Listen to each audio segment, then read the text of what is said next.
Hello दोस्तों, welcome back to our YouTube channel Guru Masti GNMT। दोस्तों, मैं आज इस सेशन में मास्टर गाइड से यानी ठीक है एग्ज़ाम मास्टर से मैंने दूसरा नंबर चैप्टर को आज इस सेशन में बताऊंगा। और पिछले सेशन जो नहीं देखे हैं पहला चैप्टर वो जाके डिस्क्रिप्शन में, इस वीडियो के डिस्क्रिप्शन में दिया हुआ है, जाकर वहां से देख सकते हैं, या डायरेक्ट चला जाइए चैनल के प्लेलिस्ट में, वहां से भरा पड़ा है, जाकर वहां से देख लीजिए। ये जो बताने वाले हैं वो विलियन है। चैप्टर का नाम दूसरा नंबर चैप्टर केमिस्ट्री का 12th का चैप्टर का नाम विलियन है। तो चलिए डायरेक्टली क्वेश्चन नंबर 1 पर। क्वेश्चन नंबर 1 है घोलक के 1 kg में उपस्थित घुल के मूलों की संख्या को कहते हैं, अर्थात क्या कहते हैं। चलिए आप लोग बताइए, आप लोग तो शायद पढ़ ही लिए होंगे। चलिए बताइए क्या होगा। ऑप्शन ए है मूलरता, ऑप्शन बी होगा मूललता, या ऑप्शन सी होगा नॉर्मलता, या ऑप्शन डी होगा मूल प्रभास। तो इसका सटीक जवाब होगा ऑप्शन बी हो जाएगा। क्या हो जाएगा, यानी मूललता बोलते हैं। क्या बोलते हैं? मूललता। ठीक है, नेक्स्ट चलते हैं। सबसे पहले ब्रश को चेंज कर लेते हैं, हाँ कलर चेंज करते हैं, हरा कर देते हैं। चलिए ठीक है, आगे चलते हैं। दूसरा नंबर क्वेश्चन देखिए क्या है। दूसरा नंबर क्वेश्चन है वैसा घोल जो एक निश्चित ताप पर संयोजन में बिना किसी प्रकार के परिवर्तन के उबलता है, उसे हम क्या कहते हैं? बताइए, उसे हम क्या कहेंगे?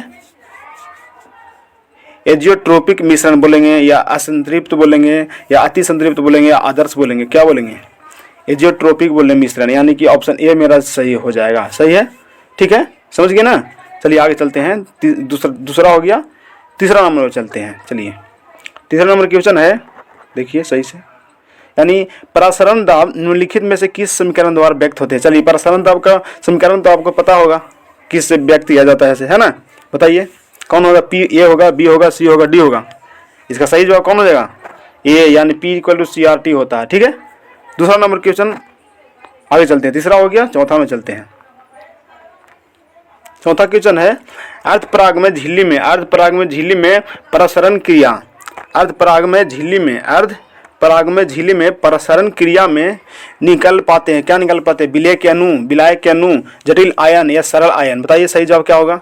इसका सही जवाब क्या हो जाएगा? बी नंबर हो जाएगा, यानी विलायक के अणु, ऑप्शन नंबर बी हो जाएगा। ठीक है, नेक्स्ट चलिए पांचवा नंबर में। पांचवा नंबर क्वेश्चन है आदर्श विलयन का निम्न में से कौन गुण है? ऑप्शन ए है या राउल्ट के नियम का पालन करता है, ऑप्शन बी या राउल्ट के नियम का पालन नहीं करता है, या ऑप्शन सी ए और बी दोनों होगा, या ऑप्शन डी इनमें से कोई नहीं होगा? बताइए क्या होगा, सही जवाब क्या होगा? कौन होगा? ए होगा, यानी पता है ये होगा, यानी यार राउल्ट के नियम का पालन करता है। समझे? जो लोग इस चैनल पर नए होंगे वो इस चैनल को सब्सक्राइब कर देंगे, बेल आइकन को दबा देंगे ताकि नोटिफिकेशन जाता रहेगा, और सेशन को लाइक जरूर करेंगे। चलिए चलते हैं अब छठा नंबर क्वेश्चन में। छठा नंबर क्वेश्चन है पहाड़ों पर जल का क्वथनांक कम हो जाता है क्योंकि?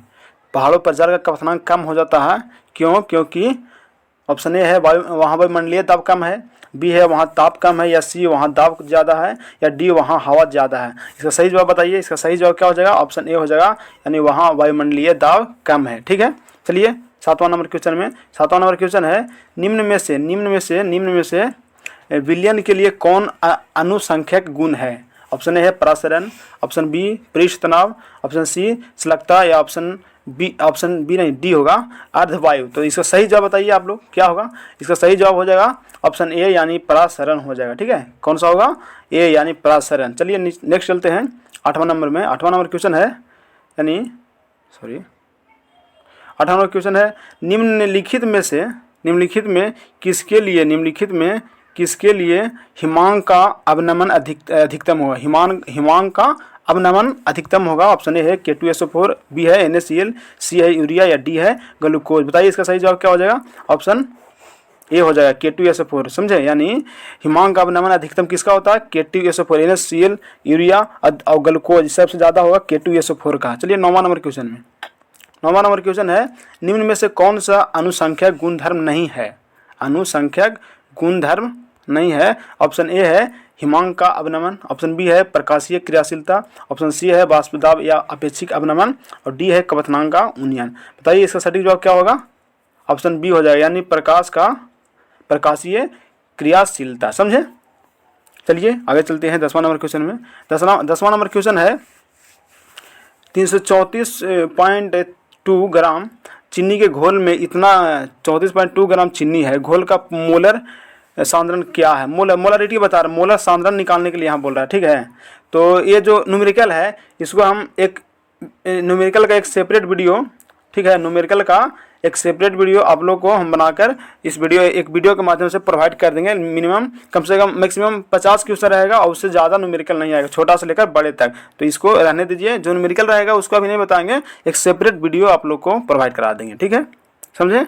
चलिए आगे चलते हैं 11 नंबर क्वेश्चन में। चलिए यहाँ है, चलिए आइए 11 नंबर क्वेश्चन। 11 नंबर का क्वेश्चन है, क्या है, 5% केन शुगर, ये भी लगता है न्यूमेरिकल ही है, इसको भी रहने दीजिए, प्रोवाइड करा देंगे आप लोग को, ठीक है। चलिए रहने दीजिए 11 नंबर। चलिए 12 नंबर में आते हैं।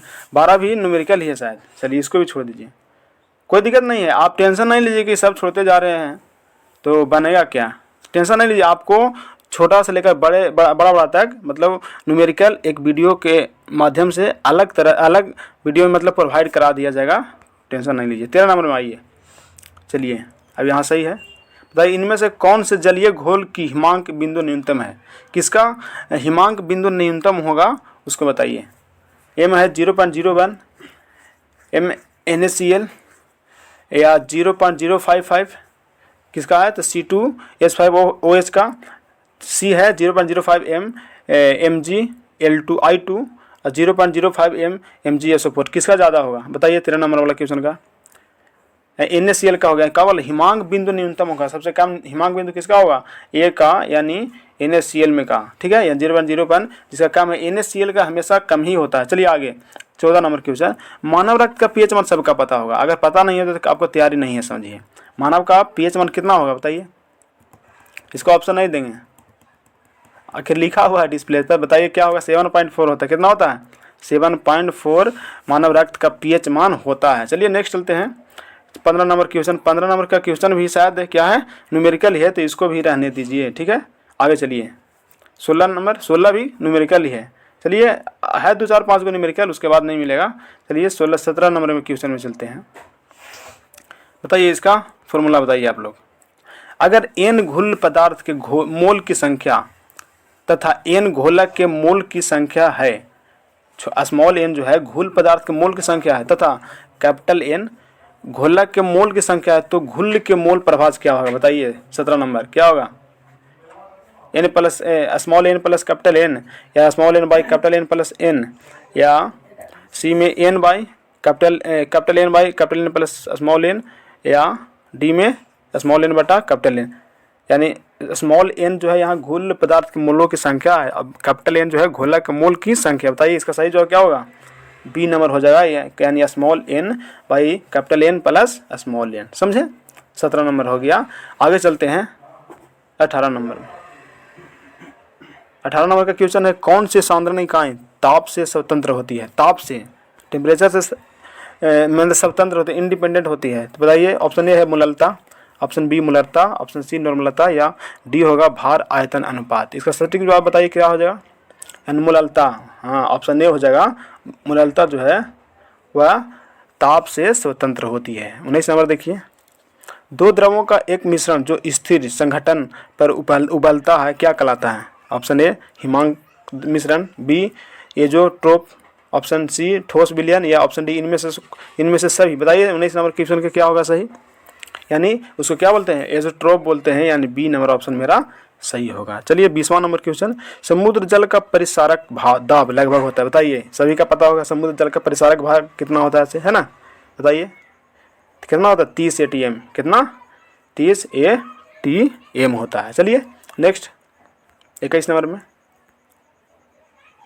21 नंबर का क्वेश्चन है, शुद्ध जल का pH होता है। बताइए सभी को पता होगा कितना होता है, कितना होगा, 1437, डी होगा, यानी 7 होता है, ठीक है। कितना होता है, 7 होता है। चलिए 22 नंबर में, विलयन के अनुसंख्यक गुणधर्म का उदाहरण है, कौन है बताइए। घनत्व होगा, द्रव्यमान होगा, क्वथनांक उन्नयन होगा, या ताप होगा, क्या होगा, क्वथनांक उन्नयन होगा, यानी सी नंबर होगा सही मेरा। आगे चलिए, निम्नलिखित में से कौन अनुसंख्याएं गुणधर्म नहीं है, अनुसंख्याएं गुणधर्म नहीं है। ऑप्शन ए है हिमांक अवनमन, ऑप्शन बी है क्वथनांक उन्नयन, या ऑप्शन सी होगा प्रकाशिक सक्रियता, या ऑप्शन डी होगा वाष्प दाब का सापेक्ष अवनमन। बताइए इसका सटीक जवाब क्या हो जाएगा।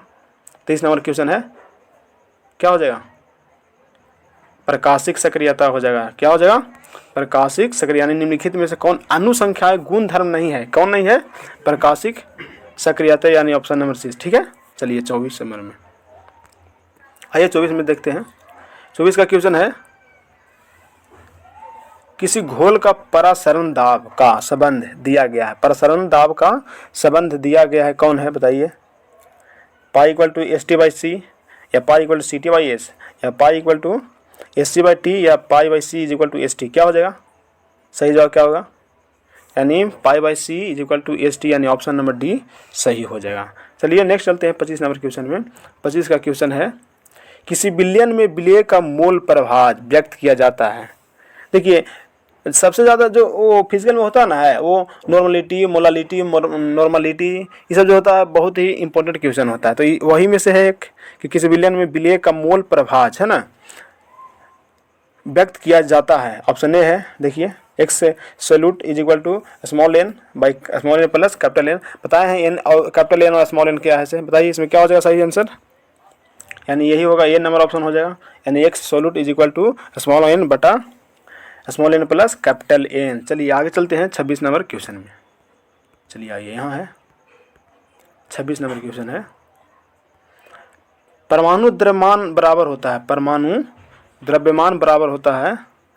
ऑप्शन ए है परमाणु के इलेक्ट्रॉनों की संख्या के, ऑप्शन बी है परमाणु के इलेक्ट्रॉनों और प्रोटॉनों की संख्या के योगफल के, या सी होगा परमाणु के न्यूट्रॉनों की संख्या और प्रोटॉनों के योगफल के, या डी होगा इनमें से कोई नहीं। बताइए इसका सटीक जवाब क्या हो जाएगा, इसका सटीक जवाब हो जाएगा यानी परमाणु के न्यूट्रॉनों की संख्या और प्रोटॉनों के योगफल के बराबर होता है परमाणु द्रव्यमान। ठीक है, समझे, सभी का पता होगा। चलिए आगे, अपेक्षिक वाष्प दाब का अवनमन होता है 27 नंबर क्वेश्चन में। 27 नंबर में आइए, अपेक्षिक वाष्प दाब का अवनमन होता है कितना, बताइए, ए होगा, बी होगा, सी होगा, डी होगा, कौन होगा बताइए, सटीक जवाब इसका क्या होगा, हाँ P O minus P S by P O. ठीक है, नेक्स्ट, निम्नलिखित में से कौन राउल्ट नियम है, बताइए, सभी का पता होगा राउल्ट्स का नियम, 12th में ये नहीं पढ़े तो क्या पढ़े, है ना, बताइए राउल्ट्स का नियम 28 नंबर में क्या हो जाएगा, यानी P इक्वल टू के एच इंटू ए एक्स, ए हो जाएगा राउल्ट्स का नियम उसको बोलते हैं, समझे। नेक्स्ट आइए, P V is equal to S T में एस क्या है, P V is equal to N R T होता ना है, उसी को एन जो है एस के बराबर है, एन आर के बराबर, और टी अलग है, यानी N R T, P V बराबर एन आर टी, उसको दर्शाएगा P V equal to S T में एस का मान क्या होगा, यानी क्या है, कौन सा है, आर के मान के बराबर है, आर के मान से छोटा है, आर के मान से बड़ा होगा, या इनमें से कोई नहीं। बताइए सटीक जवाब क्या हो जाएगा, यानी आर के मान के बराबर होगा, आर टी होता है ना है, यानी P V equal to N R T, यानी आर एन तो है दूसरा चीज होता है ना हमारा मोल्स, और आर टी आर के मान के बराबर होता है। चलिए आगे चलते हैं, कितना नंबर क्वेश्चन में, 30 नंबर में। चलिए आइए 30 नंबर देखिए क्वेश्चन क्या है, आदर्श विलयन में मिश्रित होने के कारण अवयवों के एंथैल्पी परिवर्तन होता है, क्या होता है, शून्य, ए में है शून्य, बी में है पॉजिटिव, सी में है निगेटिव, या इनमें से कोई नहीं। बताइए इसका सटीक जवाब क्या हो जाएगा, शून्य हो जाएगा। क्या हो जाएगा, आदर्श गैस है ना, इसलिए शून्य हो जाएगा, विलयन में मिश्रित होने के कारण अवयवों की एंथैल्पी परिवर्तन क्या हो जाएगा, शून्य हो जाएगा। चलिए नेक्स्ट 31 नंबर में, आइसोटोनिक विलयन वे हैं जिनके बराबर होते हैं, किनके बराबर होते हैं, परासरिक के, हिमांक के, क्वथनांक के, या इनमें से सभी। बताइए इसका सही जवाब, परासरिक के किसका होता है, ऑप्शन ए जो होगा सही होगा। आइसोटोनिक विलयन वे हैं जिनके किनके बराबर होते हैं, परासरिक के, समझिए। 22 नंबर में आइए, सॉरी 32 नंबर में आइए,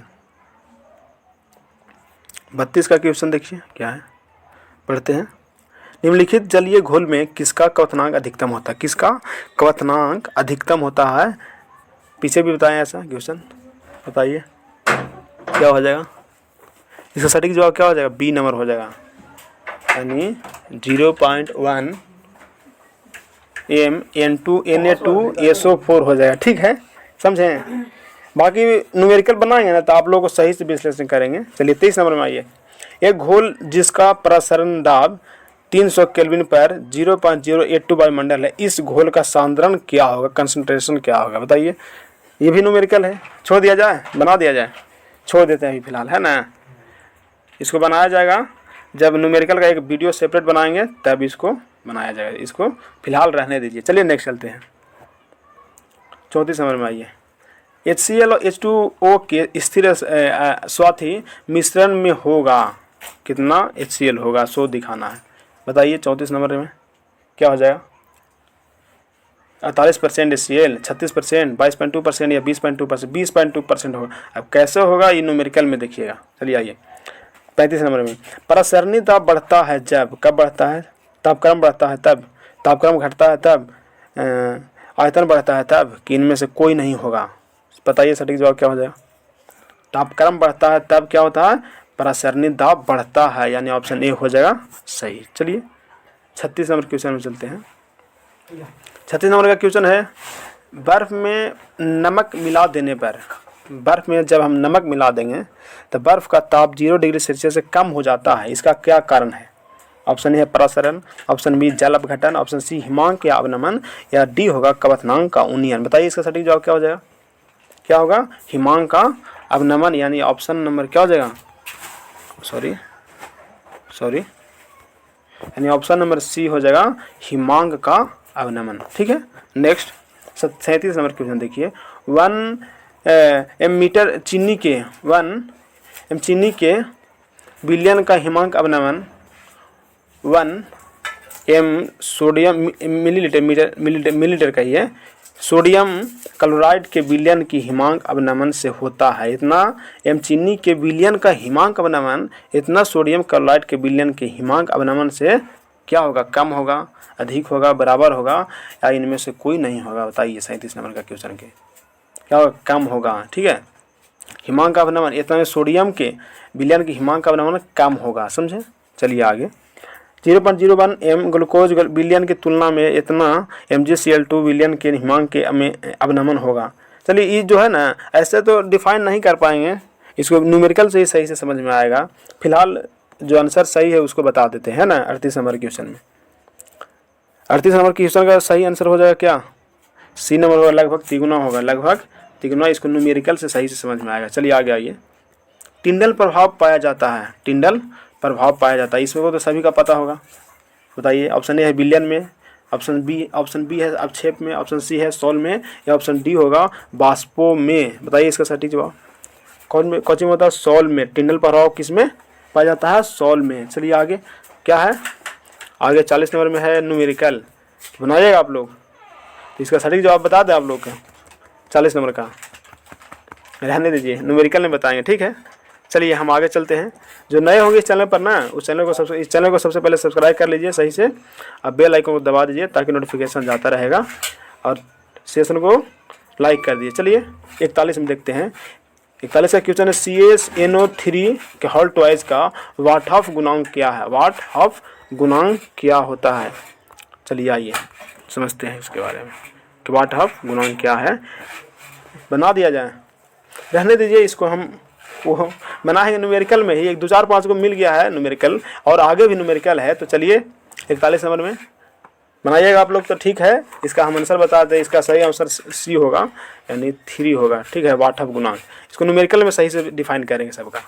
आगे देखिए 42 नंबर में, निम्न में से ताप द्वारा प्रभावित नहीं होता कौन? जो है ताप के द्वारा, पीछे भी बता चुके हैं। बताइए ताप के द्वारा कौन प्रभावित नहीं होता है? कौन? नॉर्मलता, फॉर्मलता, मोललता होता है जो ताप से प्रभावित नहीं होता है। ठीक है, आगे चलते हैं विद्युत रसायन में, यानी चैप्टर नंबर 3। आज रहने देते हैं 2 ही चैप्टर तक, क्योंकि सेशन जो है बहुत ही लंबा हो जाएगा। ठीक है, तो नेक्स्ट वीडियो में मिलते हैं तीसरा चैप्टर के साथ विद्युत रसायन में। इस वीडियो में बस इतना ही, तब तक के लिए धन्यवाद, जय हिंद।